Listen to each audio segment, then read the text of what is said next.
आजकल अरशद वारसी लगातार B town को लेकर कुछ ना कुछ सच्चाई बयां कर रहे हैं। तो इसी बीच हाल ही में अरशद वारसी ने बताया कि कैसे बोनी कपूर के प्रोडक्शन हाउस ने उन्हें कम पैसे दिए थे। जी हां, जबकि विडंबना ये है कि उन्होंने कुछ पैसे कम करने में उनकी मदद भी की थी। फिल्मी दुनिया में शोषण के अपने अनुभव को शेयर करते हुए अरशद ने उस समय की एक कहानी बताई कि जब वो फिल्म रूप की रानी चोरों का राजा में कोरियोग्राफर के रूप में काम करते थे तो उन्हें याद आया कि बजट की कमी को पूरा करने के लिए उन्हें 4 दिनों का काम 3 दिनों में करने के लिए कहा गया था और उन्होंने जो कहा गया था वो पूरा किया। इस लिहाज से तो अरशद को इसके लिए वाहवाही मिलनी चाहिए, पर हुआ कुछ और ही। उनको जो पैसे मिलने थे उससे कम मिले।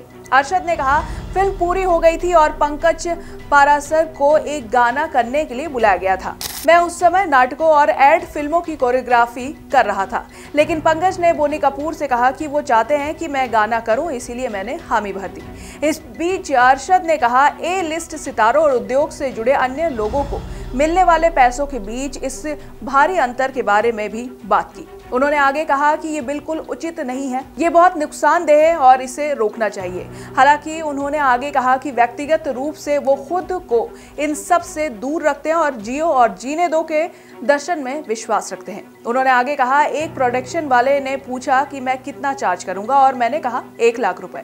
फिर उसने पूछा कि मुझे सिखाने में कितना टाइम लगेगा, तो मैंने कहा 4 दिन। फिर बोला गया कि 4 दिन के बदले 3 दिन में कर दो, तो वो भी हो गया।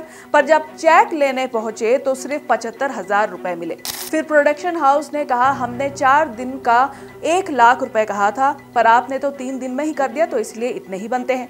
पर इसी इंटरव्यू में अरशद ने कहा है कि इन्होंने इस बात को कभी बोनी कपूर के साथ शेयर नहीं किया, सिर्फ प्रोडक्शन वाले से ही बात हुई थी। पर अब इनके पास कॉन्ट्रैक्ट है, सब कुछ लिखा होता है, अब वकील और मैनेजर भी है, तो वो चीजें फेस नहीं करनी होती है। फिलहाल अरशद आजकल बॉलीवुड के सारे ही जो सीक्रेट्स है वो खोलने में लगे हुए हैं। बाकी पता नहीं आगे और क्या क्या खुलने वाला है बॉलीवुड को लेकर।